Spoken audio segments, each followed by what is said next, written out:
paghati ng GMA News sa mga nangungunang balita ngayong Miyerkules. Naglabas ng pahayag ang Senate minority matapos mag-walkout sa gitna ng debate sa mosyong amyendahan ang Senate rules para payagang makadalo remotely o virtually sa sesyon ang mga senador. Ipinost ni Senador Kiko Pangilinan ang isang larawan ng minority senators at sinabing sila ay solid block. May kanya-kanya ring ipinost na larawan sina Senador Bam Aquino, Win Gatchalian, Erwin Tulfo at Risa Ontiveros ng kanilang pag-walkout at sinabing tumitindig sila para sa tamang proseso at patakaran sa Senado. Sa isang joint statement, kinundinan ng Senate minority ang tila pagmamadali raw sa pag-aamyenda ng Senate rules, gayong marami pa raw sa kanila ang gustong magtanong kaugnay sa mosyon. Giit ng Senate minority, maaapektuhan ang attendance, partisipasyon at pagganap ng mga senador sa kanilang tungkulin kapag pinayagan ang pagdalo sa sesyon virtually. Kaya dapat daw idinadaan ito sa maayos na debate sa halip na madaliin ng anilay mapaniil na majority block. Batay sa Rule 14, Section 41B ng kasalukuyang Rules of the Senate, maaari lang magsesyon ng Senado gamit ang teleconference o video conference kapag may force majeure o may national emergency tulad noong may COVID-19 pandemic. Kailangan din muna itong aprubahan ng karamihan ng mga senador. Ganyan din ang protocol sa committee hearings batay sa Rule 11, Section 22 ng Senate Rules.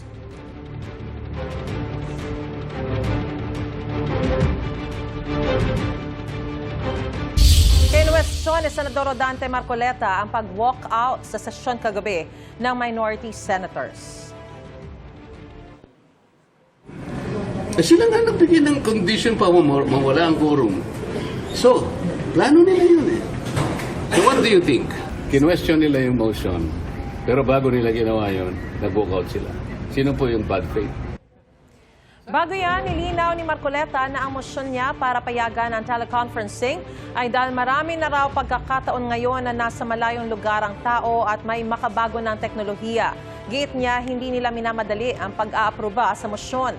Kinwestiyon naman ni Senador Robin Padilla kung bakit nagiging pambansang issue ang pagdalo sa pagdinig o pagpupulong gamit ang teleconferencing. Gayong matagal na raw itong tinatanggap sa pamahalaan. Komento naman ni Senate President Pro Tempore Loren Legarda sa pag-walkout na minorya. Life goes on. Oh, so we'll take it up on Monday. I think so. Great. Pero lang yun. Yeah. Life goes on. Nanawagan ng Justice Department kay Senador Ronald Bato de la Rosa na sumuko na. Magtulong-tulong po tayo na buhayin yung proseso ng rule of law. Pakiusap bilang kapwa Pilipino kay Senator Bato de la Rosa, diba? Heed the call of the rule of law. Alam niya na pag may arrest warrant, dapat sineserve at dapat sumusunod. Batay sa mga impormasyong hawak ng DOJ, nasa Pilipinas pa ang senador. Iniling din ng Justice Department sa abogado ni De La Rosa na ituro ang lokasyon ng senador para maisilbi sa kanya ang warrant of arrest mula sa International Criminal Court. Si De La Rosa ay tinuturing na co-perpetrator umano ni dating Pangulong Rodrigo Duterte sa kasong Crimes Against Humanity.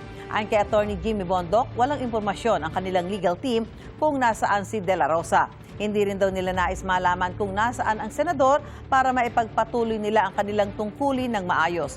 Sa ilalim ng batas, mayroong tinatawag na client-lawyer privilege kung saan itinuturing na confidential ang komunikasyon ng isang abogado sa kanyang kliyente. Samantala, inirekomenda ng PNP Firearms and Explosives Office na kanselahin ang lisensya at registration ng mga baril ni De La Rosa. Kung hindi raw isusuko ng senador ang mga baril, ay mapipilitan silang kumpiskahin ito. The team coming from our FEO or CSG will proceed to the address given for the confiscation. Isinailalim sa isang buwang preventive suspension ang Director ng Department of Labor and Employment Region 3 na si Geraldine Panlilio.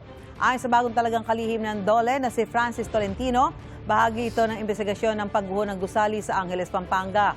Aalamin daw kung may pananagutan ng mga opisyal ng DOLE sa insidente.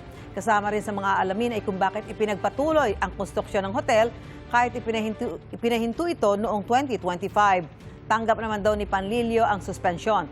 Tiwala raw siyang walang naging kapabayaan ang kanyang opisina sa nangyaring pagguho. Nagtitipon-tipon sa Quirino Grandstand ang mga kababayan nating Muslim sa pagdiriwang ng Idil Adha o Feast of Sacrifice ngayong araw. Live mula sa Maynila, may unang balita si Jomer Apresto. Jomer? Susan, good morning. Libo-libong kababayan nating Muslim ang nagtungo dito sa Quirino Grandstand ngayong araw kasunod ng paggunita sa Idil Adha o ang Feast of Sacrifice. Madilim pa lang, marami-rami ng mga kababayan nating Muslim ang nagtungo sa Quirino Grandstand sa Maynila para sa Idil Adha o ang Feast of Sacrifice ngayong araw. Kahit pa umaambon kanina, tuloy-tuloy ang kanilang pagdarasal na bahagi ng tinatawag na 5 daily obligatory prayer. Pagpasok pa lang, mayroon nang namimigay ng kopya ng panalangin o dasal. Ito yung tinatawag na Idil Adha, yung sa pag-sacrifice ni Nabiullah Abraham sa utos ng Allah sa kaniyang anak na si Samuel, si Ismail. Sinubukan ng Allah yung kaniyang faith, paniniwala, pumasa naman ang Nabiullah Ibrahim. Inaasang aabot daw sa 40,000 ang dadalo sa programa sa Grandstand.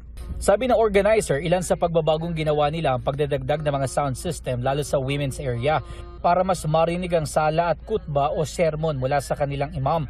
Naglagay na rin sila ng mga food stalls na halal certified. Mayroon akong programa na dinagdag po, sir, na exhibition reading for Quran. Magkaroon din kami ng Muslim cultural, yung ang tawag ay Kulintang Kalilang.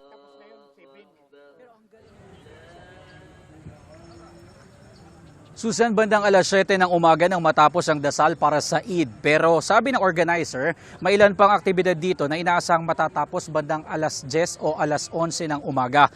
Nagpaabot naman ng pagbati si Pangulong Bongbong Marcos para sa mga kababayan nating Muslim. May kakibat daw na timeless message ang Idil Adha sa bawat tao, anuman ang pananampalataya. Ang sakripisyo raw kapag inialay ng may katapatan at pagmamahal ay nagiging source ng matinding lakas. At yan ang unang balita. Ako po si Jomer Apresto para sa GMA News.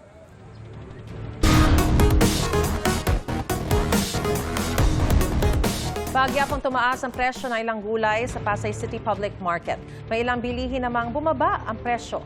Live mula sa Pasay, may unang balita si Bam Alegre. Bam, magkano ay tinaas? Okay. Maris, good morning. Market Miyerkules dito sa Pasay City. May pagbaba ng presyo sa pork. At tignan natin yung presyo rin ng ibang mga pangunahing bilig. Malaki ang ibinaba ng presyo ngayong linggo sa Pasay City Public Market. 300 pesos na lang ang kilo ng kasim at pigi mula sa dating 330 pesos. Ang liempo naman 350 pesos per kilo na kumpara sa dating 380 pesos. Ang manok bahagyan namang tumaas. 190 pesos na ang kada kilo mula sa dating 180 pesos. Kailangan nang bumaba kasi sobrang taas nung nakaraan eh. Mataas yung farm gate ng manok. Medyo hirap kami, nawawala yung mga customer. Ang itlog bahagyang bumaba mula 7 pesos kada piraso noon sa 6 pesos na lang kada piraso sa maliit. Ang isang tray ng maliit na itlog na may 30 pieces mula 200 pesos dati, 170 pesos na ngayon. Bahagya rin tumaas ang presyo ng sibuyas. Mula 60 pesos kada kilo sa pulang sibuyas, ngayon 70 pesos na. 80 pesos kada kilo dati sa puting sibuyas, ngayon 95 pesos na. Ang kamatis naman na dati 50 pesos kada kilo, 40 pesos na lang per kilo. Tumaas bahagya ang talong, 60 pesos kada kilo noon, 70 pesos kada kilo na ngayon. Hindi gumalaw ang presyo ng carrots na 120 pesos kada kilo. Marami ngayon ang mga saging mula Davao dahil anihan ngayon. Ang latunda na dating 70 pesos, 90 pesos kada kilo na lang ngayon. Sobrang hirap. Minsan nakakautang sa palengke, pag matumal yung bilihin.